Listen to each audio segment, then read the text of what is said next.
요즘 알고리즘 때문에 내가 좋아하는 것, 내가 관심 있어 하는 것 위주로 보게 되는데요. 그러다 보니까 나와 다른 생각, 관점과는 좀 멀어지게 마련이죠.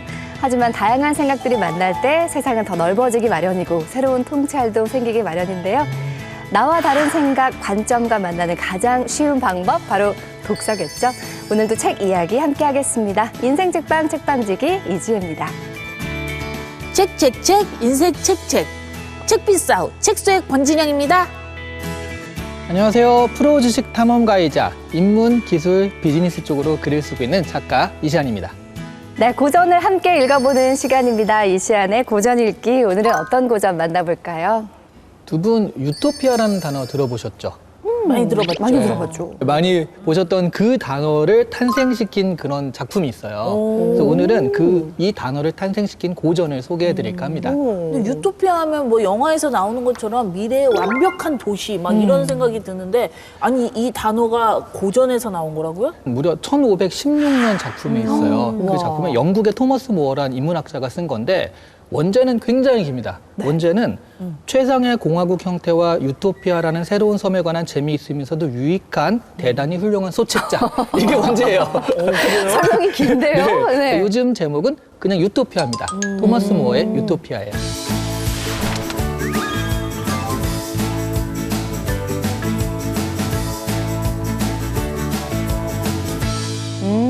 그런데 많이 듣긴 했는데 정확하게 유토피아 어떤 뜻인가요? 그 유토피아의 앞에 유자가 네. 없다라는 뜻과 좋다라는 두 가지 뜻을 가지고 있어요. 그러니까 이것이 장소를 의미하는 토피아랑 만난 거거든요. 네. 그러니까 없는데 좋은 곳이에요.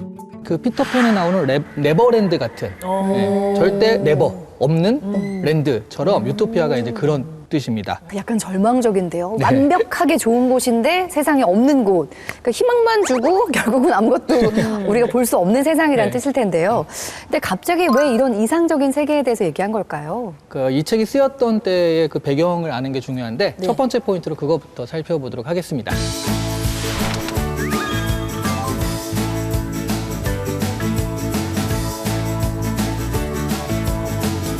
그때 당시가 엄청 혼란한 시기였어요. 100년 전쟁이 끝나가지고 100년 전쟁에서 그 싸웠던 귀족 계층들은 몰락하고 그리고 또 이때 한참 농지가 목초지로 변하게 되는 그런 때였다고 합니다. 이러면서 실업이 많이 발생하고 이 실업자들이 도시로 오죠. 하지만 특별한 게 없으니까 빈민으로 전락하게 돼서 범죄도 많이 발생하고 범죄가 많이 발생하니까 굉장히 가혹한 처벌이 남발되던 이런 시대입니다. 그리고 뭐 성직자들이나 귀족들 같은 경우에는 더 탐욕스럽게 변하고 그래서 너무 살기가 힘든 거예요. 굉장히 혼란하고 그런 시대에서 유토피아란 나라가 있다. 이렇게 소개해주는 책이다 보니 사실은 좀 비꼬는 것도 있고 그리고 우리가 이런 희망도 있고 이 두 가지를 좀 같이 이야기하는 책이었다라고 볼 수 있는 거죠. 뭐 실업이라던가 빈부격차, 물질 만능주의, 요즘도 참 문제가 되는 이야기들인데 그렇다면은 여기서 말하는 유토피아는 과연 얼마나 완벽한 나라인지 좀 얘기나 좀 들어봅시다. 네, 봅시다. 없다고 해도. 들어봅시다. 네. 네. 이 파격적인 제도를 갖고 있는데 이 시스템을 좀 소개해 드릴게요. 두 번째 포인트로 알려드리겠습니다.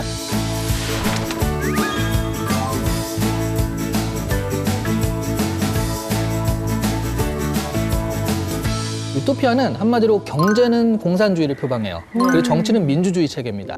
그러니까 모든 재산은 공동 소유를 하고요. 사유재산 개념 자체가 없습니다. 네네. 그래서 거기 있는 주민들은 똑같은 옷을 입고 다니고 그리고 하루에 6시간 정도 노동을 해요. 하루에 6시간만. 네.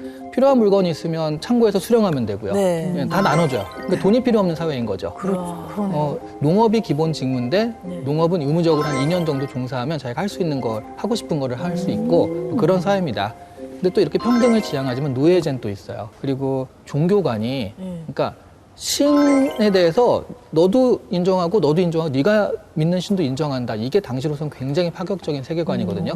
이런 곳이 바로 유토피아였다는 거죠. 근데 하루에 6시간만 일하고 풍요롭게 살 수 있다는 거, 요거 좀 매력적이긴 하네요. 그렇죠. 네. 그리고 그 사치품 같은 걸 안 만들기 때문에 금 같은 거 있죠.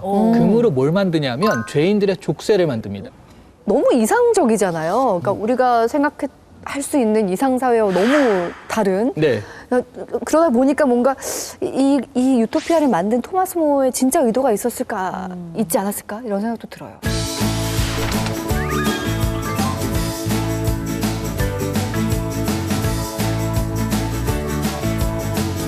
사실은 유토피아가 네.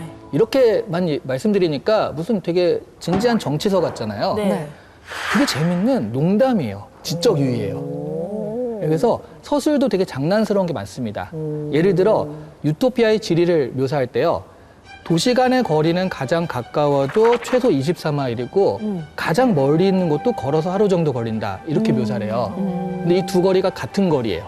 아. 걸어서 하루 걸리는 게 24마일이에요. 오. 그러니까 좀 재밌게 한 거예요. 네. 근데 왜 이렇게 했을까? 이거죠. 당시 시대가 국왕도 멀쩡하고 교회 권력도 살아있고 국왕 좀 이상해, 교회 이상해 하는 식으로 이런 비판적인 책을 내면 잘못하면 잡혀가서 그렇죠. 진짜 쇠로 된 족쇄를 차거든요. 그러니까 풍자 안에 재미있게 녹여낸 거예요. 그래서 이 비판들이 뭐냐 하면 그런 네. 거죠. 유토피아 안에서도 모순이 굉장히 많아요. 전쟁을 혐오하지만 용병을 고용합니다.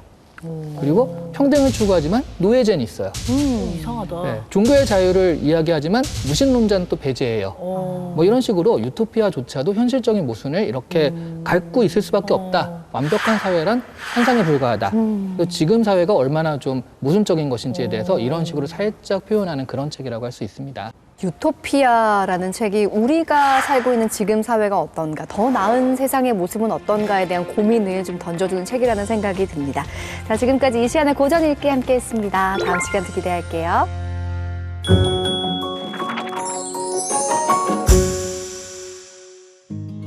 책과 인생 이야기 함께하는 인생책방, 오늘 모실 주인공은요, 35년 동안 외교 현장에서 대한민국을 대표해서 활동을 하시다가 이제는 국민을 위한 길을 고민하고 계신 분을 모셨습니다. 국민의힘 김건 의원님이십니다. 어서 오세요. 안녕하세요. 반갑습니다.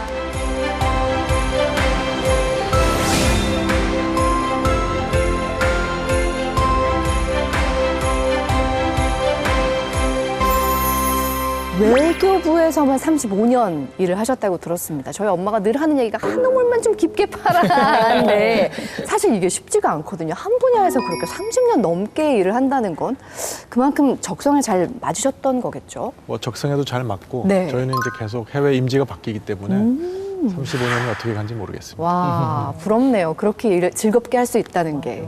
네. 근데 사실 외교라는 말 자체는 굉장히 어렵고 아무나 할 수 있는 일은 아닐 거라는 생각이 좀 들거든요. 이 외교의 개념을 좀 이해하기 쉽게 설명해 주신다면 어떻게 할 수 있을까요? 외교가 전혀 어렵지 않습니다. 네.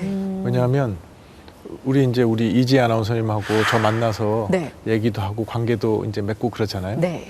그걸 국가로 생각하시면 됩니다. 국가도 한 사람이면 국가도 여러 국가들하고 만나서 얘기도 하고 같이 사업도 하고 뭐 이런 거지 않습니까? 그게 외교입니다. 예, 그래서 그렇게 생각하시면 쉬울 것 같은데요. 그럼 외교관은 약간 뭔가 인싸여야 될 것 같은 생각이 드는데 어떠세요? 그러니까 외교관들은 이제 우리나라도 잘 알고 상대방 국가도 잘 알아야 좋은 외교관이 되겠죠. 네. 예, 그런 의미의 인싸라면은 인싸가 돼야 될 것 같은데요. 제가 의원님 여기 인생책방의 뒷조사 담당이거든요. 네네. 의원님에 대해 제가 조사를 좀 해봤는데요. 네. 국회 입성 후에 유사 업종으로 생각하고 이직을 하셨는데 이 막상 와 보니까 스타트업에 지금 오신 것 같다 이렇게 말씀하셨더라고요. 예. 아니, 어떤 면에서 이렇게 느끼셨나요? 일단 이제 제가 공무원을 할 때는 네. 위에서 어떤 방향이냐가 딱 정해지지 않습니까? 네네. 그러면 그걸 어떻게 제가 이행을 잘 나갈까 그런 걸 고민하는 거라 그러면 네. 여기 국회에 왔더니 위에가 아무도 안 계시고 그냥 국민만 바라보고 제가 알아서 하는 거더라고요. 우리 보좌진 분들하고. 그래서 아마 스타트업이라고 표현했던 것 같습니다. 아 그렇구나. 아니 근데 제가 그 의원님 나온다고 해서 막 찾아봤는데 유튜브 하고 계시더라고요. 네. 그 제목이 길건 짧건. 네, 길건 짧건. 네. MZ세대 분들이 지은 이름입니다. 또 길건 짧건도. 오, 그렇게 하신 이유가 있을까요? 그 뜻은 이제 뭐 요새 쇼츠가 유행이니까 네. 쇼츠도 많이 올리고 그다음에 좀 내용 있는 긴 것도 올리고 그래서 저희 길건 짧건에 오시면 한 3시간짜리 세미나도 다 들어있고 1분짜리 쇼츠도 많이 올라 있습니다. 네. 좋습니다. 자, 오늘 의원님이 선정해주신 인생책과 함께 인생 이야기 나눠볼 텐데요. 어떤 책을 들고 오시려나 굉장히 궁금했거든요. 근데 바로 이 책을 들고 오셨습니다. 와! 표지부터가 예사롭지 야. 않은 책인데요. 이화여대 정외과 교수 구대열 교수가 쓴 삼국통일의 정치학입니다. 야, 쉽지 않은 책이었거든요. 일단 어떤 내용인지 만나보고 올까요? 국제 정치적 시각에서 본 한국사 최대 사건 삼국통일. 삼국통일의 정치학은 신라, 고구려, 백제 세 나라가 서로 어떻게 힘을 겨루었는지, 그리고 그 과정에서 주변 나라들과 어떤 관계를 맺었었는지를 설명한 책인데요. 한민족이라는 관점에서 삼국시대는 어떤 의미를 갖는지, 삼국의 흥망성쇠는 어떤 특징을 보이는지, 삼국 간의 외교와 전쟁이 어떻게 통일로 이어졌는지 등을 살펴보며 삼국통일에 대한 새로운 시각을 제시합니다. 아니, 왜 이 책을 선정하셨을까? 처음에 제목만 보고는 약간 의아했거든요. 근데 읽다 보니까 외교에 계셨던 분이잖아요. 삼국통일이 전쟁 얘기가 아니라 외교 얘기겠구나 라는 생각을 좀 하게 됐습니다. 보통 삼국통일하면 우리가 딱 떠오르는 이미지들이 있잖아요. 뭐 신라의 승리라던가 김춘추라던가. 근데 이 책은 뭔가 삼국통일을 좀 더 넓게 바라볼 수 있는 시각을 만들어주는 책이라는 생각이 좀 들었거든요. 근데 쉽지 않았어요. 자, 두 분은 어떻게 읽으셨는지 궁금해요. 표정 봐요.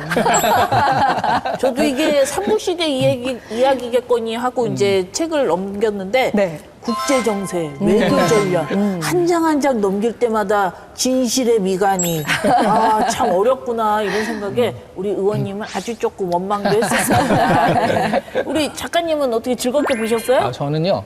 네. 그 되게 오랜만에 대학원 시절로 돌아가서 그 논문을 읽는 듯한 그런 느낌이 교수님이 쓰셨잖아요. 네네. 순간 대학 시절 그 논문 읽던 트라우마가 막 생각나면서 벌벌벌 떨리면서 이런 그치? 거예요. 나만 네. 그런 게 아니죠? 그러니까 네. 이게 사실은 되게 흥미로운 질문인데 네. 그것을 되게 학문적인 그 학문적인 진지함, 정확성 이걸 가지고 풀어낸 책이라 사실은 그 어려움만 조금 뚫고 들어가 보시면 네. 굉장히 재미있고 그리고 좀 확실한 그 명확한 이야기들이 많이 있어서 그런 네. 면에서는 좀 재미있는 면이 있어요. 그 어려움을 뚫기가 진짜 어렵더라고요. 그게 어려워요, 사실. 네. 근데 뭐 35년 동안 외교 현장에 계셨던 분이 왜 이 책을 가져오셨는지는 알 것 같았습니다.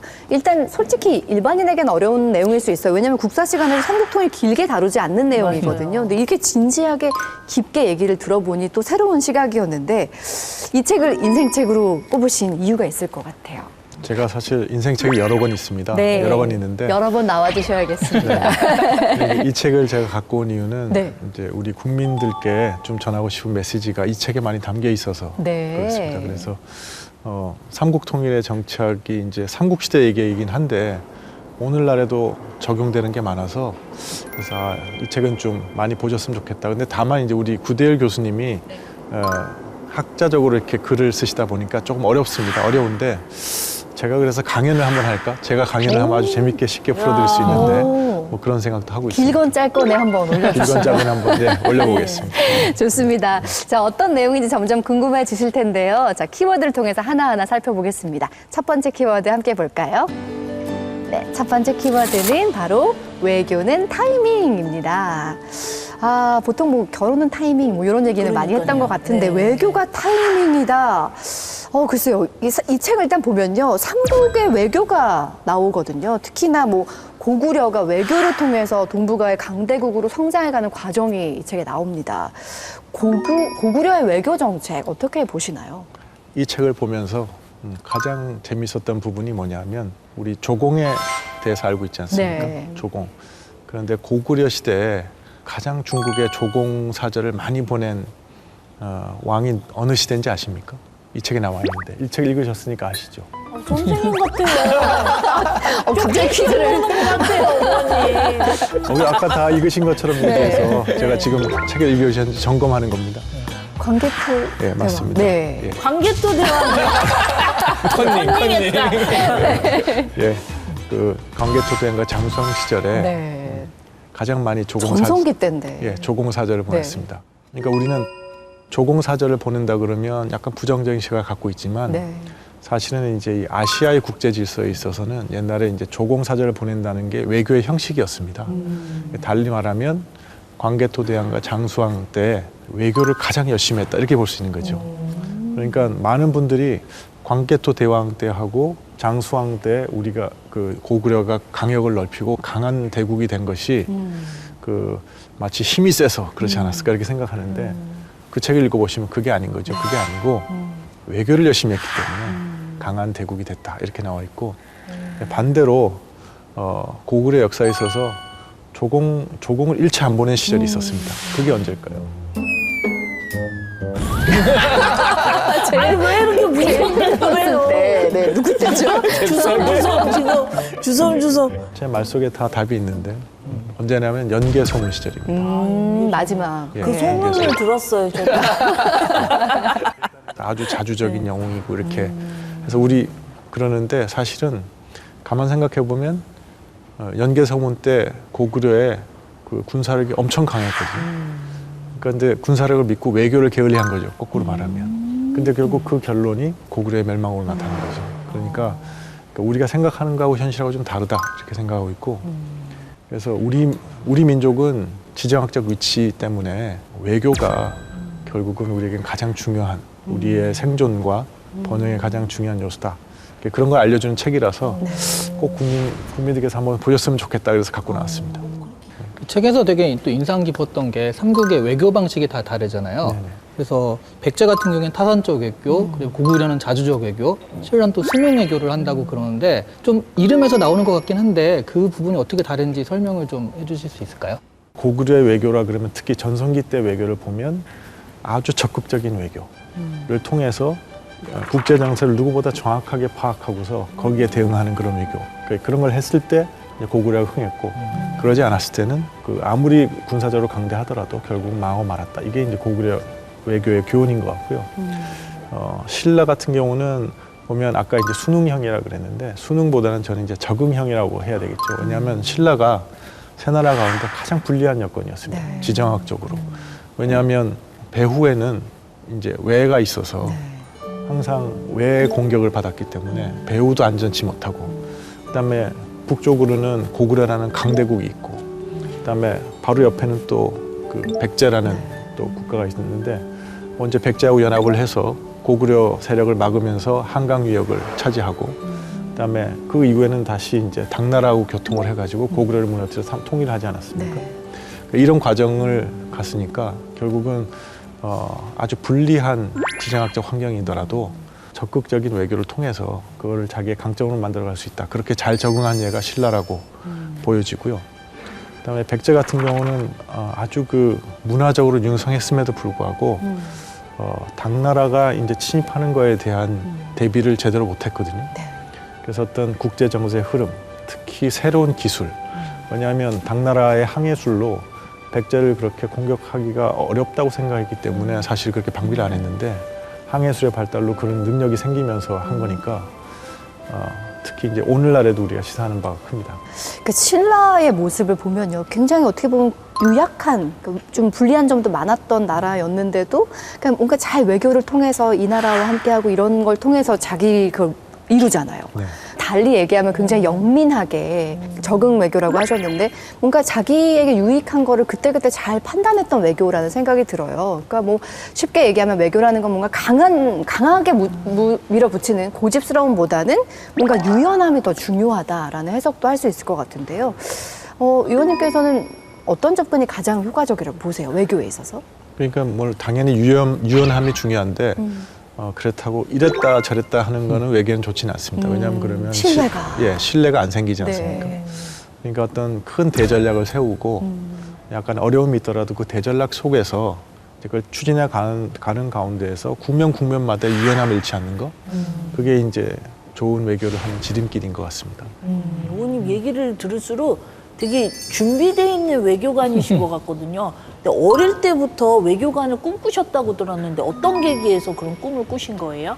저는 뭐 어릴 때부터 이제 국제정에 관심이 많아서 네, 그래서 그냥 뭐 막연하게 외교관을 하고 싶었는데 네. 네, 그 외교부 시험을 보고 이제 들어갔더니 네. 제가 이제 이렇게 목소리가 약하잖아요. 네. 좀 작으시죠? 목소리가 작은데 거기 갔더니 뭐 모든 분들이 좋은 얘기하시더라고요. 그래서 여긴 내 직장이다 그러고 네. 35년 다녔는데 그러다가 이 정치권에 오니까는 아주 힘듭니다. 그러게요. 여기는 뭐 목소리가 커야 되는데 목소리가 이렇게 작으셔서 어떻게 잘 싸우실 수 있을까요? 그러니까요. 막 이런 거 많이 봤는데 그게 안 되실 것 같아요. 아 그래 그게 문제입니다. 그렇지만 네. 이제 제가 믿는 거는 네. 목소리가 크다고 메시지가 나 울림이 강한 건 아니지 않습니까? 네네. 그래서 메시지나 울림으로 승부하려고 생각하고 있습니다. 근데 정말 어릴 때부터 꿈이었으면 어린 시절 꿈을 이루신 거잖아요. 네네. 외교관으로 활동하면서 굉장히 뿌듯한 순간들 많으셨을 것 같아요. 아, 네네. 내가 진짜 외교관 되길 너무 잘했구나 했던 순간들 혹시 기억나세요?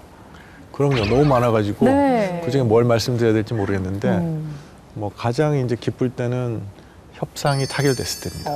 네, 협상이. 그러니까 저는 시장 같은 데 가서 가격을 한 번도 깎아본 적이 없거든요. 보통 엄마들 그렇게 하잖아요. 진영 씨 많이 해보셨죠? 우리 엄마 맨날 콩나물 사러 가도 우리 네. 엄마 깎아줘요 막 이런 거 있잖아요. 이제 보니까 그것도 일종의 엄마의 외교였구나. 그러니까 500원 깎이는데 하나 더 줘. 막 이런 거 하잖아요. 그래서 생활에서의 외교는 제가 잘 못하는데 네. 나라와 나라가 만나서 하는 외교는 경험이 많고 그래서 조금 다릅니다. 기본적으로 내가 생각할 때 우리의 이익하고 상대방의 이익을 쭉 설명을 하거든요. 그러면 상대방이 생각하는 자기의 이익하고 우리의 이익을 쭉 설명을 하고 둘이서 계속 얘기를 이제 하다 보면 어떤 순간에 이제 제 입장도 좀 조절하고 상대방도 조절하고 해서 어떤 순간에 그게 딱 합쳐져요. 그래서 그렇게 합쳐져서 합의가 됐을 때 순간이 사실은 처음에는 너무 양쪽 입장이 달랐는데 점점점 가서 합쳐지는 그 경험을 하면 그것도 경이적인 모멘트 하나입니다. 네. 그래서 그런 경험들이 제일 좋았던 것 같아요. 당나라와 이제 신라가 동맹을 맺는 순간부터 나중에는 당나라와 전쟁을 벌이잖아요. 나당 네. 연합을 했다가 나중엔 당나라와 약간 거리를 두는 그런 정책들을 펼치게 되는데 이게 정말 모두 타이밍이었구나라는 생각을 하게 됩니다. 이게 네. 굉장히 영민한 정책인 거예요. 근데 현대 외교에서도 뭔가 최적의 타이밍을 만나는 순간들이 있을 것 같아요. 현장에 딱 있다 보면 아 지금이야 하는 순간들 기억나세요? 그러니까 제가 이제 미국하고 네. 이제 원자력 협정 개정 협상을 할 때였는데 이제 이견이 많아서 시간이 아주 오래 걸렸습니다. 몇 년 동안에 이제 걸렸는데 네. 그 중에서 이제 제가 맡고 있는 부분은 우리 과학자들이 연구를 하는데 그 연구의 자율성을 필요로 하는 순간이 생겼는데 그거는 이제 뭐냐면 사용 후 연료봉에 손을 대야지 연구가 진행되는 그런 상황이었는데 그거를 미국 정부가 이제 허락할지 말지에 대해서 막 고민을 하는 시점이었어요. 네. 제가 이제 마침 워싱턴에 출장을 가서 새로 이제 백악관에 그 원자력을 담당하게 된 그 보좌관님하고 아침을 먹기로 했거든요. 네. 제가 우리 입장을 쭉 설명을 했는데 이분이 제 말을 딱 듣더니 아 그건 말이 되는 것 같다 그렇게 얘기하시면서 네. 마침 오후에 관계부처가 모여서 그 문제를 협의하기로 돼 있다는 거예요. 와, 진짜 그래서- 타이밍이네요. 네. 와. 예, 그래서 한번 얘기를 해보겠다 이렇게 하고 가시더라고요.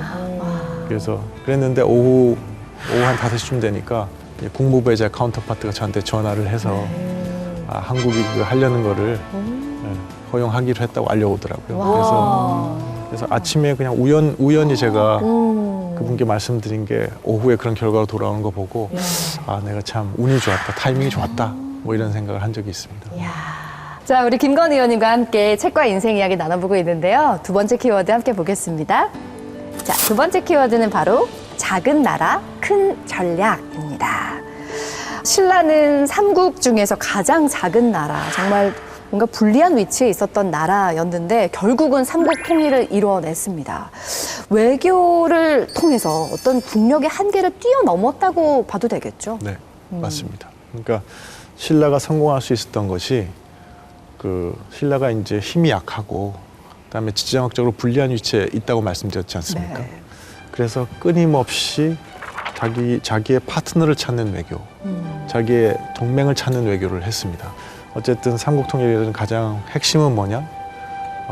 자기가 힘이 약하고 진화학적으로 불리할 때는 자기를 보완해 줄 수 있는 자기의 이 동맹을 찾는다. 그게 가장 이 중요한 전략이었다고 생각하거든요. 근데 그게 사실은 오늘날의 한반도도 똑같습니다. 맞아요. 그러니까 이제 우리가 이제 1945년 이제 해방 이후에 남북으로 갈라지면서 남북이 완전히 다른 노선을 취하지 않았습니까? 북한은 뭐 주체 뭐 이런 거를 얘기하면서 나 혼자 좀 살아보겠다. 나 혼자 힘으로 좀 강성대국을 이루겠다. 하고 이제 막 이제 그 길을 달린 거고 마치 그 연개 소문의 고구려처럼 이제 한 거고 그다음에 우리는 그게 아니라 이 한반도 지역에 영토적 야심이 없는 역의 세력인 미국하고 동맹을 맺어서 이 지역의 균형을 이룬 거거든요. 그걸 통해서 지난 70년 동안 이 지역의 평화 안정을 유지하고 그걸 기초로 해서 우리가 경제 발전도가 민주화도 이룬 거지 않습니까?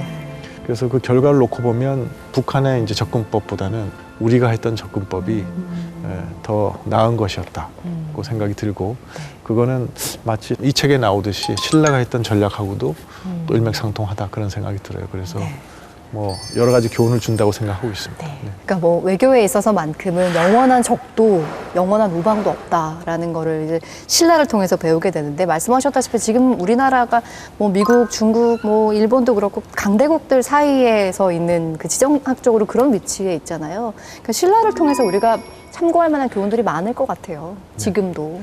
그러니까 신라의 그런 어떤 대전략, 네. 그다음에 대전략을 실행해 나가는 데 있어서 적극적인 외교. 김춘추라는 분이 뭐 고구려도 가고 당나라 가고 열심히 가지 않습니까? 네. 그런 적극적인 외교. 이런 것이 이제 우리가 본받아야 될 교훈인 것 같고요. 고구려 역사에서 우리가 배울 교훈은 외교를 게을리하고 막 나 혼자서 뭐 다 할 수 있다. 뭐 이런 식으로 하는 생각.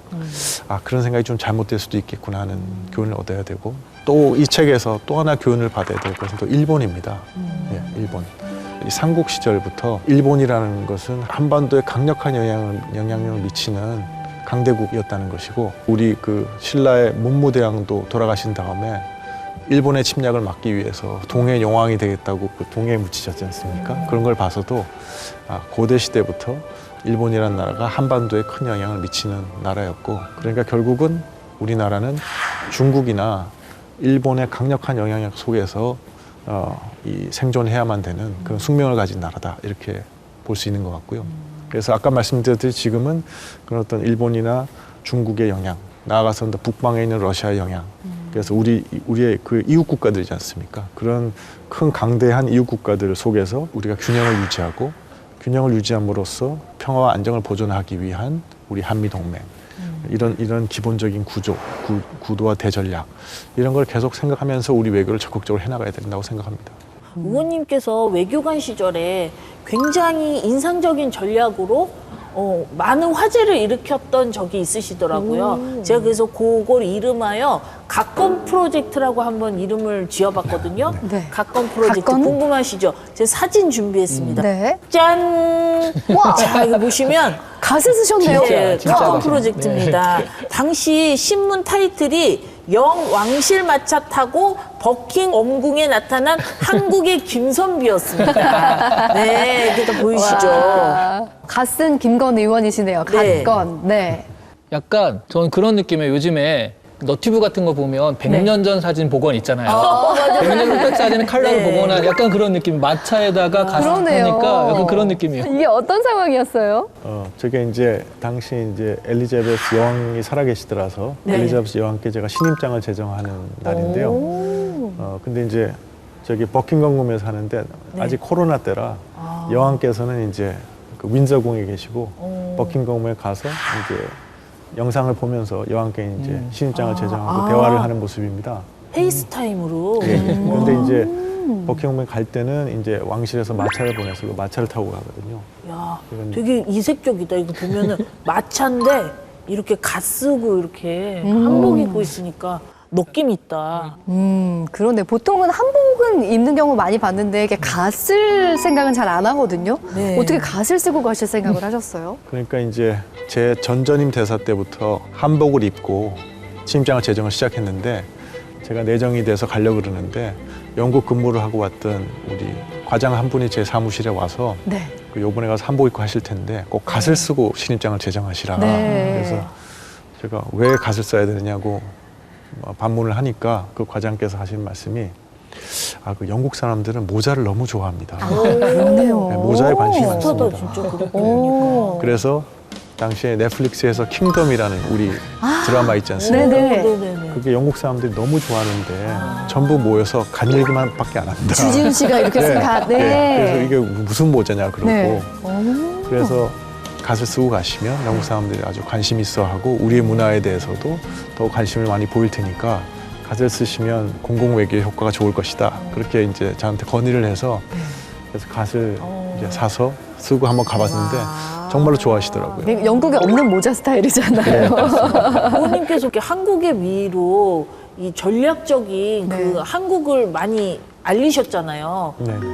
되게 성공적이었죠, 외교적으로.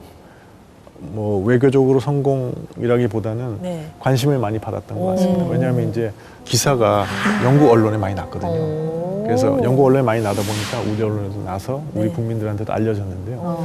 영국 언론에서는 이제 원래 엘리자베스 여왕께서 그때 몸이 안 좋으셨습니다. 그래서 우리 여왕이 이제 건강이 괜찮나 뭐 이런 게 관심이었는데 네.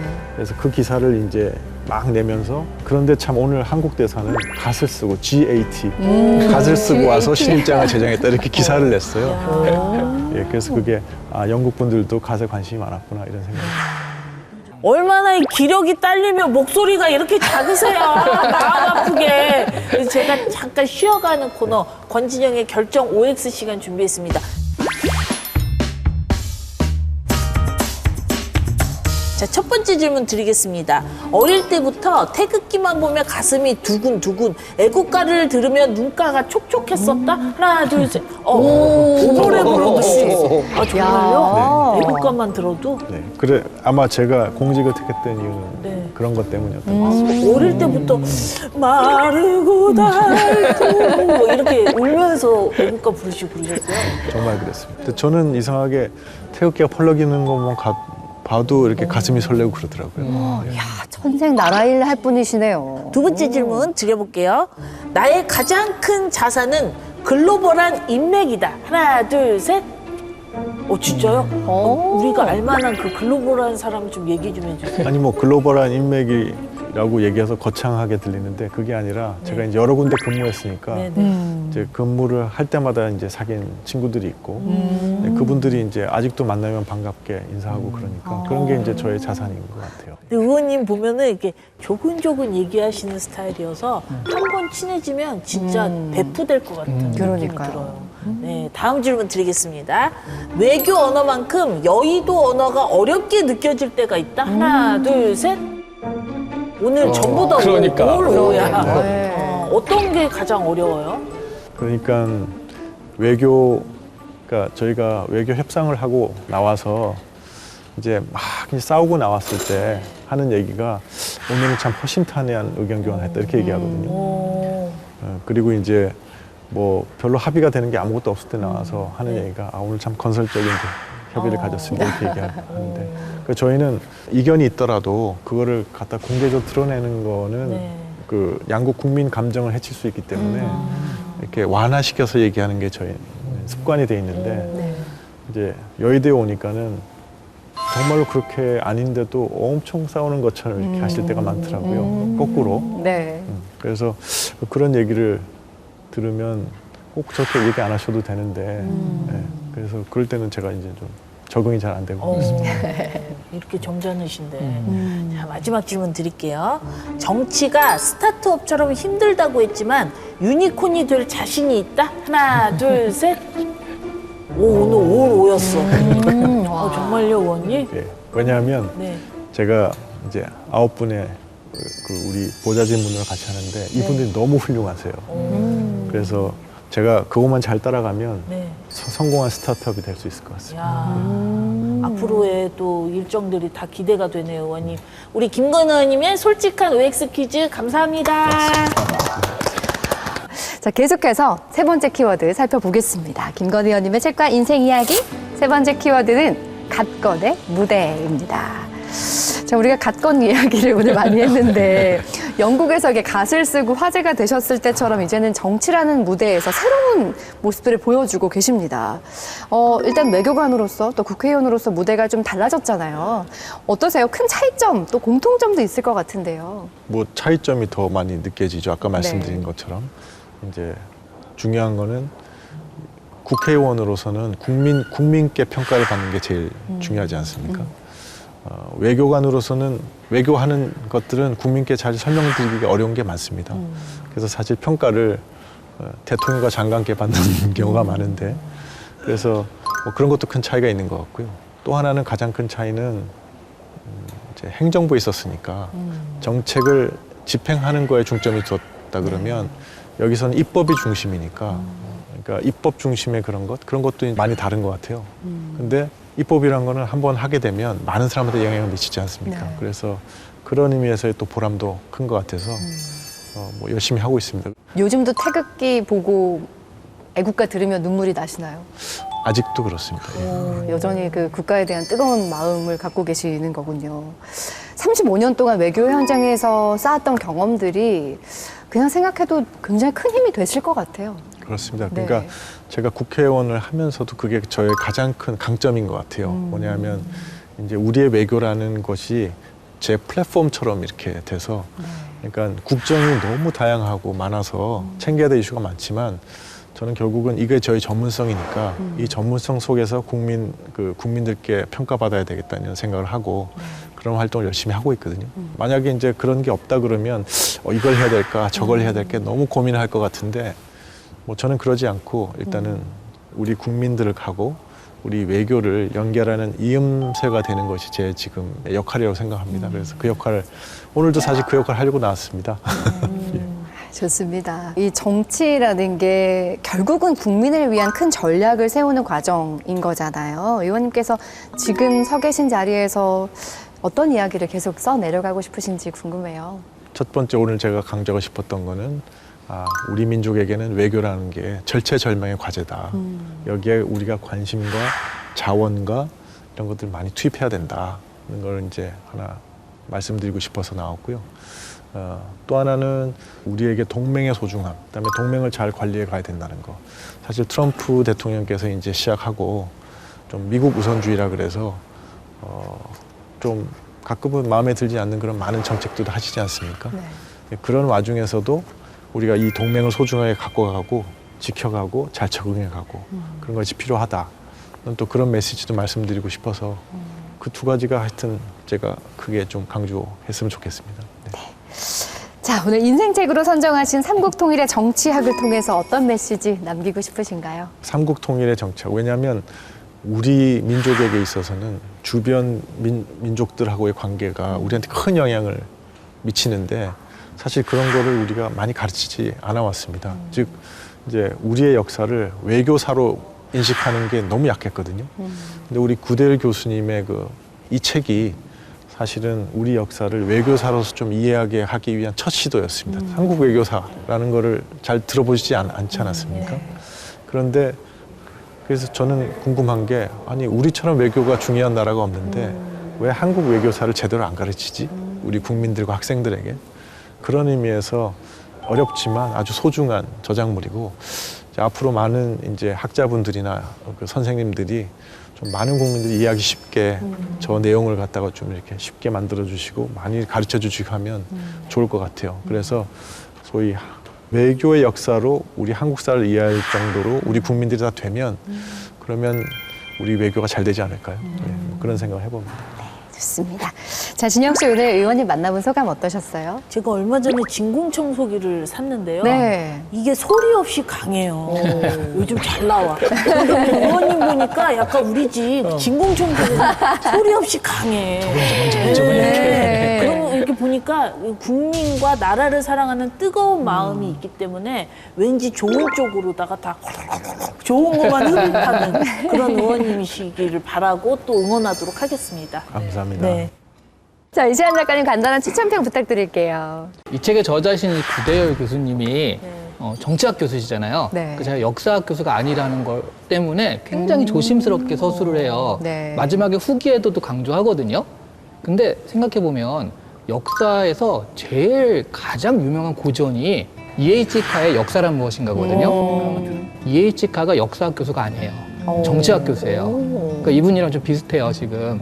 그러니까 오히려 역사학을 바라보는 새로운 시선, 관점들이 있어가지고 역사학에서 고전이 나오지 않았나 싶은데 이 책도 읽다 보니까 역사뿐만 아니라 당시 국제정세, 외교 이런 것들까지 다 들어가서 정말 좀 독특한 인사이트, 재밌는 인사이트를 얻을 수 있는 책이었다. 그런 것들을 좀 얻고 싶으면 이 책을 보시면 좋겠다라고 추천을 드립니다.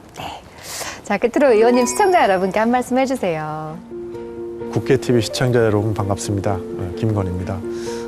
제가 이제 우리 외교하고 국민을 연결하는 이음새가 되겠다고 다짐하고 있습니다. 제가 하는 많은 노력들 지켜봐 주시고요.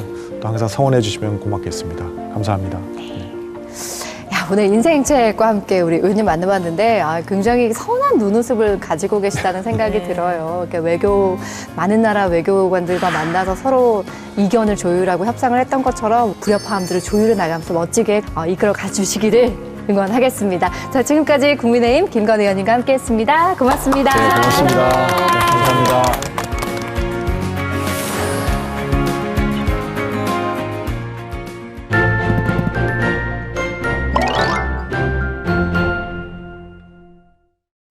캔버스 위에 펼쳐진 색과 선. 그 안에는 우리가 미처 몰랐던 이야기가 숨어 있습니다. 눈에 보이는 것만이 전부가 아니듯 그림 속에도 수많은 비밀과 의미가 담겨 있죠. 오늘은 그런 숨은 이야기를 발견할 수 있도록 도와줄 책들을 소개하고자 합니다. 예술을 더 깊이 이해하고 새로운 시선으로 그림을 바라볼 수 있게 될 겁니다. 지금부터 함께 만나볼까요? 인간을 다른 종과 구분해서 호모 사피엔스라고 합니다. 바로 지혜로운 인류라는 뜻인데요. 그런데 인간이라는 특별한 종은 생각하는 것 말고도 여러 가지 특징이 있죠. 도구를 사용하고 유의를 즐기는 등등 많은 행위들이 인간의 속성을 나타내고 있습니다. 이 책에서는 그림을 그리는 것은 인류의 기본적인 특징으로 규정하고 그림 그리는 인류를 호모 스케디우스라고 명명합니다. 저자 또한 호모 스케디우스로서 세상을 스케치하고 그때그때의 느낌을 그림과 함께 글로 담는데요. 어디를 가든 작은 스케치북과 그림 도구를 들고 다니며 주변에 흔하게 볼 수 있는 것들을 그립니다. 그림을 그리는 순간 평범함이 비범함으로 바뀌고 특별한 의미가 부여되게 됩니다. 평소라면 그냥 지나쳤을 길거리 연주자들과 어느 한적한 버스 정류장의 풍경들, 그리고 도서관에서 책 읽는 사람들까지. 그는 어쩌면 비범함을 만들어내는 것은 화가가 사물 또는 사람들을 정성스럽게 바라보는 시간이 차곡차곡 쌓은 결과가 아닐지 나긋하고 그리고 조용하게 말을 걸어옵니다. 평범하게 지나쳤던 하루를 나만의 시선으로 차곡차곡 정성스레 그림을 그려보는 건 어떨까요? 그림에 깃든 역사의 숨결을 만나보신 적 있으신가요? 저자는 이 책을 통해 역사학자가 바라보는 시대를 담은 그림들과 그 그림들의 역사적 풍경을 소개합니다. 모든 그림은 어떤 형태로든지 역사를 반영하고 있다라는 인식을 바탕에 깔아두고 그림에 얽혀진 역사와 화가의 이야기, 그리고 각 시대마다의 회화적 특징을 미술이라는 바늘로 역사의 실을 깨었습니다. 예를 들어 렘브란트의 엠마오의 그리스도를 통해서 17세기 네덜란드 시민사회와 인간의 고뇌를 엿보게 했는데요. 고흐 운동하는 죄수들의 강렬한 붓질에 담겨진 내면적 갈등과 10세기 말 유럽의 사회적 불안이 담겨져 있으며 베르메르의 저울을 들고 있는 여인에서는 산업혁명 이전 유럽 일상 속의 숨은 변화의 조짐을 발견하게 만들어줍니다. 이렇듯 미술을 잘 모르는 사람이라도 단순히 그림을 보는 단계를 넘어서 그림이 담고 있는 역사와 인간의 이야기를 읽는 법을 배우게 됩니다. 예술과 역사, 그리고 인간에 대한 이해를 풍부하게 만들어주는 책, 미술관에 간 역사학자였습니다. 예술을 즐기는 또 하나의 방법이 있는데요. 바로 예술과 법입니다. 미술과 법률이 융합하게 되면 그림을 보는데 시간 가는 줄 모르게 될 거라는데요. 변호사의 시각에서 총 25편의 작품을 통해 보여주고 있는 그림 따지는 변호사. 저자는 어느 전시회에서 페테르 파울 루벤스의 작품에 대한 설명을 듣다가 작품 속 상황을 현 시대법으로 판단한다면 어떻게 될지 따져보고 싶다고 생각하게 되었습니다. 책 속에는 평생 결혼을 하지 않았지만 사후 양육비 소송이 14건이 제기됐다는 문제를 짚으며 최근 사회적 이슈와 연관된 이야기를 다뤘고 폴 카미유 기구의 빨래하는 여인, 빈센트 반 고흐의 빨래하는 여인들이 있는 아르레 랑글루아 다리에서처럼 냇가에서 빨래하는 것은 어떠한 법적인 문제가 있는지 살펴보았습니다. 또한 실제로 일어난 사건에 판례를 덧붙여 생생한 사건 현장으로 독자들을 안내하기도 합니다. 이렇듯 예술작품 속에 담긴 다양한 사연들을 법적으로 따져보는 것은 예술을 또 다른 관점으로 즐기게 됩니다. 법의 시선으로 예술을 바라보니 그 안에서 우리의 이야기를 발견하게 된다는 그림 따지는 변호사였습니다. 국회도서관과 함께하는 화제의 책. 첫 번째로 소개할 책은 이타주의자 선언입니다. 타인에 대한 소고이자 타인에 대해 생각하고 고민하는 나에 대한 기록의 책인데요. 타인의 고통과 사회적 슬픔 앞에서도 극단으로 분열되는 것이 오늘날인 것 같습니다. 이 책은 이렇듯 겉으로는 남을 배려하는 것처럼 보이지만 사실은 남에게 가장 무관심한 모두의 이야기를 담았습니다. 다음으로 소개할 책은 현명한 부모는 적당한 거리를 둔다인데요. 부모와 자녀가 어떻게 관계를 맺고 적절한 거리를 유지해야 하는지 구체적으로 다뤘습니다. 그 미묘한 균형을 지혜롭게 맞추어가는 것은 언제나 그렇듯 부모와 자녀에겐 숙제입니다. 너무 가깝지도 그렇다고 너무 멀지도 않은 균형점을 찾아가는 여정을 담아냈습니다. 마지막으로 소개할 책은 쿠키 2개입니다. 방학을 맞아 엄마의 쿠키 가게에서 일하게 된 나와 가게에 찾아온 비밀스러운 소년의 이야기인데요. 만약에 지금이 청춘이라면 현재를, 중년이라면 과거 있었던 풋풋한 추억을 다시금 꺼내게 만들어줍니다. 그림을 단순히 보는 것에서 읽는 것으로 바꾸는 순간 익숙했던 작품도 전혀 새로운 의미로 다가옵니다. 화가가 남긴 작은 단서 하나, 색채와 구도에 숨겨진 이야기, 시대적 배경이 만들어낸 또 다른 해석까지 숨겨진 이야기들을 알고 나면 작품이 더 깊고 풍성하게 느껴지죠. 오늘 함께한 책들을 통해 그림 속 숨은 이야기들을 발견하는 즐거움을 느끼셨길 바랍니다. 그럼 다음 시간에 새로운 책으로 다시 찾아뵙겠습니다. 감사합니다.